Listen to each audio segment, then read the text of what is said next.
નમસ્કાર મિત્રો, વિડીયોમાં તમારું સ્વાગત છે। જી હા મિત્રો, અત્યારે હાલ મોટા અને મહત્વના સમાચાર સામે આવી રહ્યા છે। તો મિત્રો, સમાચારમાં વાત કરીએ તો મધ્યપ્રદેશના ખંડવા જિલ્લામાં દુર્ગા વિસર્જન દરમિયાન એક મોટી દુર્ઘટના બની છે। અહીં ગુરુવારે સાંજે એક ટ્રેક્ટર ટ્રોલી તળાવમાં ઉથલી પડ્યા હતા। અધિકારીઓના કહેવા મુજબ આ દુર્ઘટનામાં અત્યાર સુધીમાં 11 મૃતદેહો બહાર કાઢવામાં આવ્યા છે।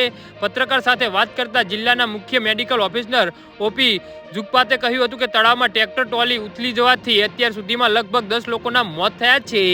જી હા મિત્રો, અત્યારે હાલના મોટા અને દુઃખદ સમાચાર સામે આવી રહ્યા છે। તો મિત્રો, સમાચારમાં વધુ વિગતવાર વાત કરીએ તો ગંભીર રીતે ઇજાગ્રસ્ત લોકોને સારવાર માટે રેફર કરવામાં આવ્યા છે। દુર્ઘટના વખતે ટ્રોલીમાં લગભગ 30 થી 32 લોકો સવાર હતા। હાલમાં રેસ્ક્યુ ઓપરેશન ચાલે છે અને મૃત્યુઆંક વધી શકે છે। સ્થાનિક અહેવાલો મુજબ મૃતકોમાં 8 બાળકી સામેલ છે અને મધ્યપ્રદેશના મુખ્યમંત્રી મોહન યાદવે આ ઘટનામાં અત્યંત દુઃખની લાગણી વરસાવી છે। તેમણે સોશિયલ મીડિયા પર લખ્યું છે કે દુર્ગા વિસર્જન વખતે થયેલી દુર્ઘટના અત્યંત દુઃખદાયક છે। શોકગ્રસ્ત પરિવાર પ્રત્યે હું સંવેદના વ્યક્ત કરું છું। મુખ્યમંત્રી મોહન યાદવે મૃતકના નિકટ પરિવારજનોને 4 લાખ રૂપિયાની સહાય જાહેર કરી છે।